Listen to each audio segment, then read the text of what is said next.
सोचो, अगर तुम्हारी हर इच्छा बस एक कमरे में जाकर बोलने से पूरी हो जाए तो क्या तुम खुद को रोक पाओगे? लेकिन क्या होगा अगर वही कमरा धीरे धीरे तुम्हारी जिंदगी पर कब्जा करने लगे? आज की कहानी एक ऐसे ही कपल की है जो एक सुनसान जगह पर अपने सपनों का घर लेते हैं, लेकिन उन्हें क्या पता था इस घर में एक ऐसा राज छुपा है जो उनकी हर ख्वाहिश तो पूरी करेगा, लेकिन बदले में उनसे सब कुछ छीन लेगा। तो कहानी की शुरुआत होती है एक ऐसे कपल से जो अपनी नई जिंदगी शुरू करने के लिए शहर की भीड़ से दूर सन्नाटे के बीच एक नया घर खरीदता है। इस कपल में लड़के का नाम मैट और लड़की का नाम केट होता है। दोनों न्यूयॉर्क के एक सुनसान इलाके में शिफ्ट होते हैं जहां चारों तरफ बस खामोशी है, ना कोई पड़ोसी ना कोई आवाज। शुरू में सब कुछ बिल्कुल नॉर्मल लगता है, दोनों घर की सफाई में लग जाते हैं, लेकिन तभी मैट को घर के अंदर एक अजीब सा बंद दरवाजा दिखाई देता है। वो दरवाजा ऐसा होता है जिसकी चाबी उनके पास नहीं होती। अब जिज्ञासा बढ़ती है, दोनों पुराने सामान में चाबी ढूंढना शुरू करते हैं और हैरानी की बात ये होती है कि उन्हें सच में उस दरवाजे की चाबी मिल जाती है। जैसे ही वो दरवाजा खोलते हैं अचानक पूरे घर की लाइट्स ब्लिंक करने लगती हैं और कुछ ही सेकंड में पूरा घर अंधेरे में डूब जाता है। डर के कारण वो उस समय नीचे बेसमेंट में नहीं जा पाते। अगले दिन वो एक इलेक्ट्रिशियन को बुलाते हैं और जब वो सब मिलकर बेसमेंट में जाते हैं तो जो वो देखते हैं वो किसी भी नॉर्मल इंसान को डरा सकता है। पूरा बेसमेंट हजारों अजीब अजीब तारों, वायर्स से भरा होता है और ऐसा लगता है जैसे ये कोई मशीन हो, लेकिन किस चीज की ये किसी को नहीं पता। बीच में एक व्हील होता है जिस पर 3 छोटी छोटी लाइट्स जल रही होती हैं। इलेक्ट्रिशियन खुद भी ये सब देखकर कंफ्यूज हो जाता है और जाते जाते एक ऐसी बात बोल देता है जो कहानी को पूरी तरह बदल देती है। इस घर में पहले रहने वाले लोगों का मर्डर हुआ था। ये सुनकर मैट के दिमाग में डर और सवाल दोनों बढ़ जाते हैं। वो इंटरनेट पर इसकी जांच करता है और पता चलता है कि साल 1975 में यहाँ एक कपल रहता था जिसका किसी अनजान लड़के ने मर्डर कर दिया था। लेकिन सबसे डरावनी बात यह थी कि मर्डर की वजह आज तक किसी को नहीं पता और उस केस के बाद उस घर की महिला को मेंटल असाइलम भेज दिया गया था। अब ये सब जानकर मैट अंदर से काफी डिस्टर्ब हो जाता है। अगले दिन वो अकेले ही उस रहस्यमयी कमरे में जाता है। उसके पास सिर्फ एक टेबल लैंप होता है। वो थका हुआ होता है और खुद से बोलता है, काश मेरे पास अभी वाइन की एक बोतल होती। और जैसे ही वो ये कहता है लाइट्स फिर से ब्लिंक होने लगती है, कमरा अंधेरे में डूब जाता है और फिर अचानक लाइट वापस आ जाती है।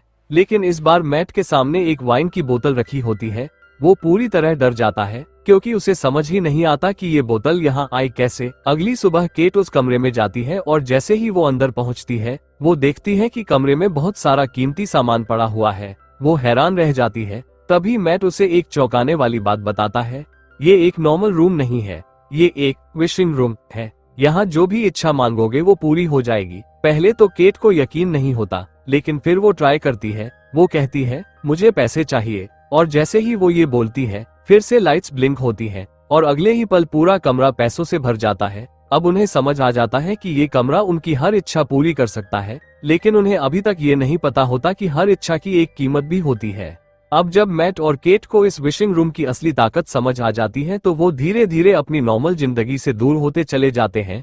दोनों अपनी जॉब छोड़ देते हैं और हर छोटी बड़ी इच्छा इसी रूम से पूरी करने लगते हैं। पैसा, महंगे कपड़े, लग्जरी चीजें, यहाँ तक कि वो इतना पैसा मांग लेते हैं कि उसकी दीवार तक बना देते हैं। लेकिन इसी बीच मैट एक और खतरनाक सच पता करता है। साल 1975 में जिस लड़के ने उस कपल का मर्डर किया था वो आज भी जिंदा है और जेल में बंद है। मैट उससे मिलने जाता है और जैसे ही वो कैदी ये सुनता है कि मैट उसी घर में रह रहा है वो तुरंत डरकर कहता है, जितनी जल्दी हो सके वहाँ से निकल जाओ। लेकिन मैट उसकी बात को पूरी तरह समझ नहीं पाता।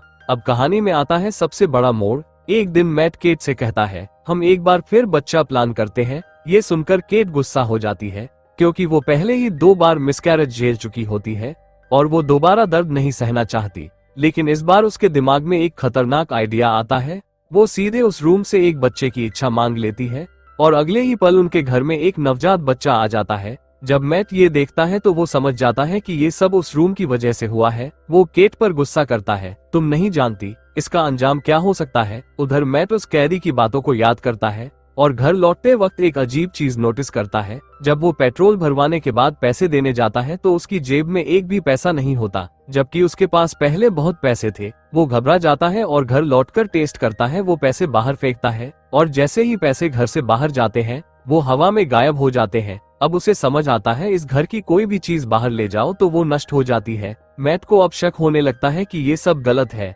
वो रूम की दीवारें तोड़ने की कोशिश करता है लेकिन अंदर सिर्फ तार ही तार होते हैं। कोई जवाब नहीं, सिर्फ रहस्य। अब सबसे खौफनाक सीन आता है। केट अपने बच्चे को लेकर घर से बाहर जाना चाहती है। मैट उसे रोकता है, बाहर मत जाओ, कुछ गलत हो जाएगा। लेकिन केट उसकी बात नहीं मानती। जैसे ही वो बच्चे को लेकर घर से बाहर जाती है तो बच्चा जोर जोर से रोने लगता है। उसकी स्किन लाल होने लगती है और ऐसा लगता है जैसे उसका शरीर अंदर से जल रहा हो। कुछ ही सेकंड में बच्चे की आवाज बंद हो जाती है और केट जोर जोर से रोने लगती है। मैट तुरंत बाहर जाता है और दोनों को अंदर लेकर आता है, लेकिन जो वो अंदर देखता है वो और भी ज्यादा डरावना होता है। वो छोटा सा नवजात बच्चा अब अचानक 7 साल का लड़का बन चुका होता है। यानी अगर इस रूम से मांगी हुई कोई चीज बाहर जाती है तो वो नष्ट हो जाती है, लेकिन अगर कोई जिंदा चीज बाहर जाती है तो उसकी उम्र तेजी से बढ़ने लगती है। अब ये साफ हो जाता है कि ये बच्चा कभी भी इस घर से बाहर नहीं जा सकता। इसके बावजूद केट उस बच्चे से बहुत ज्यादा जुड़ जाती है।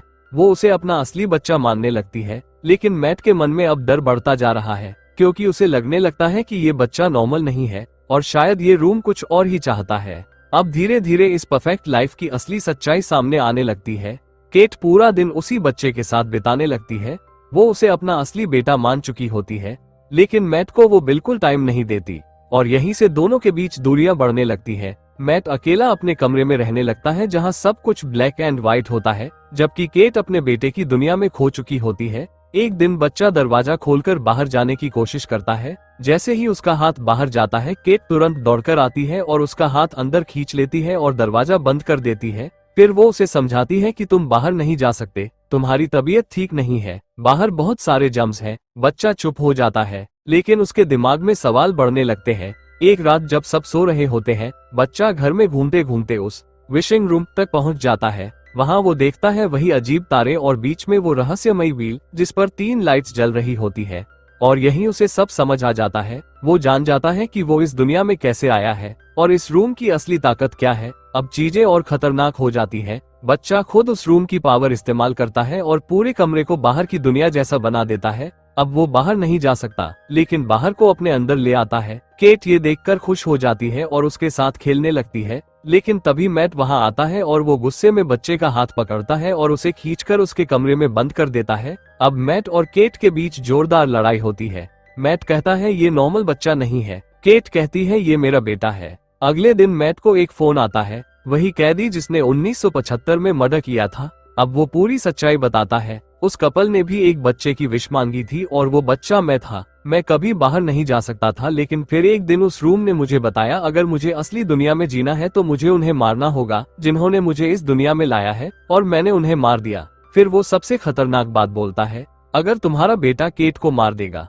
तो वो भी आम इंसानों की तरह जी पाएगा। ये सुनकर मैट पूरी तरह हिल जाता है, लेकिन ये बात सिर्फ मैट ही नहीं सुनता। दूसरी तरफ केट भी ये सब सुन चुकी होती है। अब उसे अपनी गलती का एहसास होता है और वो तुरंत घर छोड़कर निकल जाती है। घर में बच्चा अपनी माँ के लिए परेशान हो रहा होता है। ये देखकर मैट गुस्से में आ जाता है और पहली बार उसे सच्चाई बता देता है, हमने तुम्हें विश करके यहाँ बुलाया है, अगर तुम बाहर जाओगे तो तुम्हारी उम्र बढ़ेगी और तुम मर जाओगे। मैट गुस्से में उसे बाहर ले जाने लगता है, क्योंकि वो अपनी पत्नी को खोना नहीं चाहता। लेकिन जैसे ही वो बच्चे की आंखों में देखता है, उसका दिल बदल जाता है और उसे अपने किए पर पछतावा होता है। बच्चा पूरी तरह टूट चुका होता है। मैट उसे एक छोटा सा टाइगर देता है और एक कहानी सुनाता है और पहली बार दोनों एक असली पिता बेटे की तरह साथ सो जाते हैं। आधी रात को केट वापस घर आती है और जैसे ही वो दोनों को एक साथ सोते हुए देखती है तो उसके चेहरे पर मुस्कान आ जाती है। उसे लगता है मैट ने आखिरकार बच्चे को अपना लिया, लेकिन असली खतरा अभी खत्म नहीं हुआ है। अब कहानी अपने सबसे खतरनाक मोड़ पर पहुंच चुकी होती है।